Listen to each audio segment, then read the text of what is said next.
Open your phone, open your brokerage app, look at your portfolio. Maybe you see Apple, maybe you see Tesla, maybe you see an S&P 500 ETF, you see the number of shares, you see your name at the top of the account, you see the total value in green. You believe that you own those assets. You believe that just like the car in your driveway or the shoes on your feet, these stocks are your personal property. You believe that if the brokerage goes bankrupt or if the bank fails or if the market collapses, those shares are still yours. They are sitting in a digital vault somewhere with your name on them, waiting for you to sell them. I am here to tell you that this is a lie. You do not own those stocks. You do not own those bonds. In the eyes of the law, you do not own anything in that account. What you own is a security entitlement. You own a contractual claim against a broker who holds a claim against a custodian who holds a claim against a central depository. You are not the owner. You are the beneficial owner. And in the terrifyingly complex language of the Uniform Commercial Code, a beneficial owner is just a polite term for an unsecured creditor. Why does this distinction matter? Who cares about the legal fine print? Because the system has been rigged for a specific scenario. A scenario where the global debt bubble bursts. A scenario where the derivatives market, a quadrillion-dollar casino, implodes. When that day comes, the megabanks and the central clearing parties will need collateral to save themselves. They will need assets to plug the hole. And the law has been rewritten quietly over the last 30 years to ensure that your stocks, your retirement, and your savings are the collateral they are legally allowed to take. This isn't a conspiracy theory. It isn't a dark web rumor. It is written in black and white in the bankruptcy codes of the United States and Europe. It is called the Great Taking. And when the hammer drops, you won't be bailed out, you will be bailed in. The wealth of the middle class will not be stolen by thieves in masks. It will be swept away by a change in the legal definition of the word property. Part 1. The paperwork crisis. The death of the certificate. To understand how they stole your property rights, we have to go back to a time when ownership was real. Before the 1970s, if you bought a share of General Motors, you received a physical piece of paper. It was a heavy, ornate stock certificate. It had your name typed on the front. It had a serial number. You could take that paper, put it in a safe in your basement, and sit on it for 50 years. If the broker you bought it from went bankrupt the next day, it didn't matter. You held the paper. You held the property. It was a direct relationship between you and the company. But as the stock market grew, this system hit a wall. In the late 1960s, Wall Street faced the paperwork crisis. Trading volume exploded. The back offices of brokerage firms were drowning in mountains of paper certificates. They couldn't physically move the paper fast enough to settle the trades. The system ground to a halt. The New York Stock Exchange actually had to close on Wednesdays just to let the clerks catch up with the paperwork. Wall Street needed a solution. They needed to digitize the stock market. They needed to dematerialize the securities. So they created a new entity, a central fortress to hold all the paper so the traders didn't have to move it. They created the DTCC, the Depository Trust and Clearing Corporation. And beneath the DTCC, they created a nominee company, a shadowy entity that almost nobody knows exists. Yet it legally owns the majority of the wealth in the United States. Its name is Cede Co. When you buy a stock today, you don't get a certificate. The certificate is technically issued to Cede Co. They are the registered owner, the master owner. The DTCC holds the ledger. Your broker has an account with the DTCC. And you have an account with your broker. You are now 3 layers removed from your property. At the time, they told us this was for efficiency. It made trading faster. It made the markets more liquid. And that was true, but it did something else. It severed the direct legal link between you and the asset. It turned property into a trust. For decades, nobody worried about this. The markets were going up. The system worked. But while you were watching the stock ticker, the lawyers for the biggest banks in the world were busy rewriting the Uniform Commercial Code, UCC. They were preparing the trap. Part 2. The legal heist. Article 8. The Uniform Commercial Code is the Bible of business law in America. It dictates how contracts work, how debts are paid, and how property is defined. It is incredibly boring. It is thousands of pages of dense legalese, and that is exactly why nobody noticed when they changed it. In 1994, a revision was made to Article 8 of the UCC. Before this change, the law treated your securities as your personal property. If your broker held them for you, they were acting as a custodian. If the broker went bust, the liquidators could not touch your stocks because they weren't the broker's property. They were yours. The revision to Article 8 changed everything. It introduced a new concept, the security entitlement. Under this new law, when you buy a stock, you're not buying the share itself. You are buying a package of rights referencing the share. You're entering into a contractual relationship with your broker. Here's the terrifying part. The law now treats your financial assets as pooled collateral. This means that your broker can legally use your stocks to back their own bets. They can rehypothecate them, they can lend them out. They can use them as collateral for their own derivatives trading. And because all the assets are pooled together in the DTCC, it becomes impossible to distinguish which specific share belongs to which specific person. You're no longer a property owner standing on your own land. You are a depositor in a grain silo. If the silo burns down, or if the owner of the silo sells all the grain to pay his debts, you don't get your grain back. You just get a claim for a percentage of whatever is left. This change rippled across the world. It wasn't just the US. The European Union, the UK, Canada, they all updated their laws to match this intermediated securities model. Why did they do this? Why did they destroy the concept of private property in financial markets? Because the modern banking system is built on collateral. The big banks trade trillions of dollars in derivatives, complex bets on interest rates, currencies, and defaults. To make these bets, they need to post collateral. They need high-quality assets to show that they are good for the money. There aren't enough assets owned by the banks to back these quadrillion-dollar bets. So they needed access to your assets.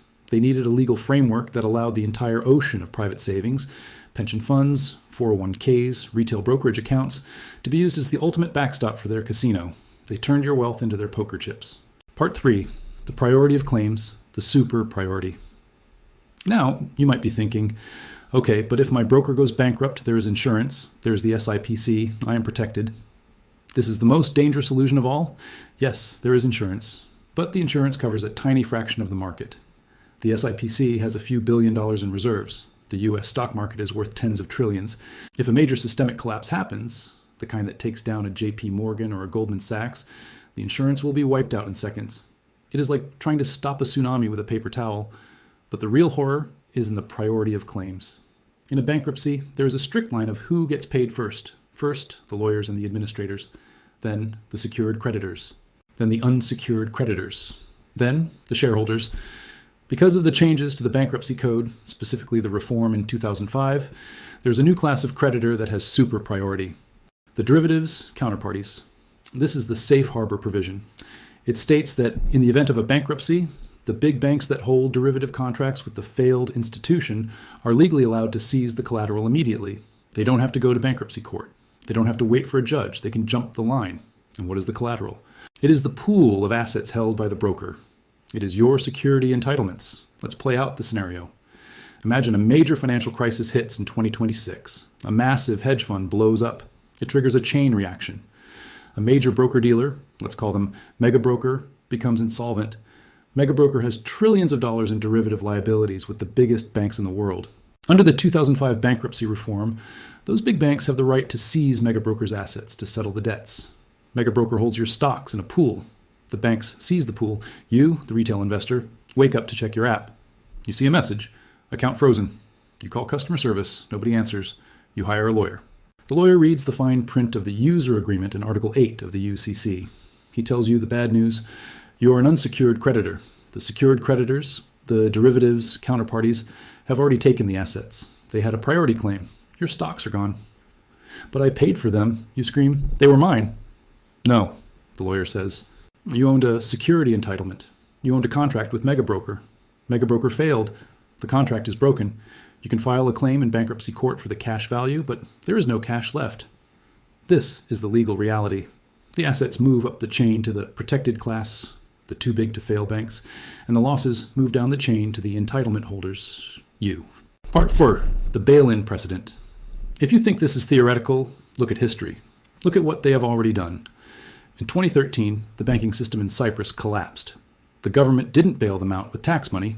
Instead, they executed a bail-in. They took the money directly from the depositors' accounts. Anyone with more than 100,000 euros simply had their money confiscated and turned into worthless bank equity. They called it a one-time tax, but it was theft. It was the testing ground for the new legal framework. After Cyprus, the G20 nations met. They looked at the bail-in model and said, this is the solution. The Financial Stability Board, FSB, issued guidelines to make bail-ins the standard procedure for future banking crises. Why? Because governments are broke. In 2008, governments had room on their credit cards to bail out the banks. They printed trillions. Today, governments are drowning in debt. The U.S. debt is $35 trillion. They cannot afford another $10 trillion bailout. They cannot print enough money without triggering hyperinflation that destroys the currency instantly. So the next time the system breaks, they won't use government money. They will use your money. The collateral for the next crisis is the private wealth of the citizenry. This is why the great taking is not just a theft. It is a necessity for the survival of the system. The derivatives bubble is estimated to be between $600 trillion and $1 quadrillion.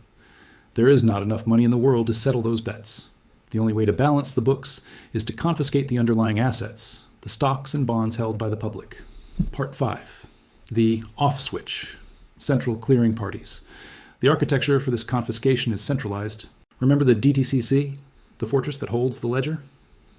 In 2012, the Dodd-Frank Act mandated that most derivatives be cleared through central clearing parties, CCPs. This was sold as a way to make the market safer. By putting a middleman between the banks, they claimed they were reducing risk. But what they actually did was create a single point of failure, a single choke point. If a central clearing party fails, the entire global financial grid goes down. To prevent this, the CCPs have been given extraordinary legal powers. They are the ultimate senior creditors. In a crisis, they have the right to access the loss mutualization pools. Loss mutualization is a fancy term for we take everyone as assets to pay for the crash. The system is entirely digital. It is entirely automated. In 1929, if you wanted to take someone's stocks, you had to physically go to their house and crack their safe to steal the paper certificate. It was impossible to steal everything at once.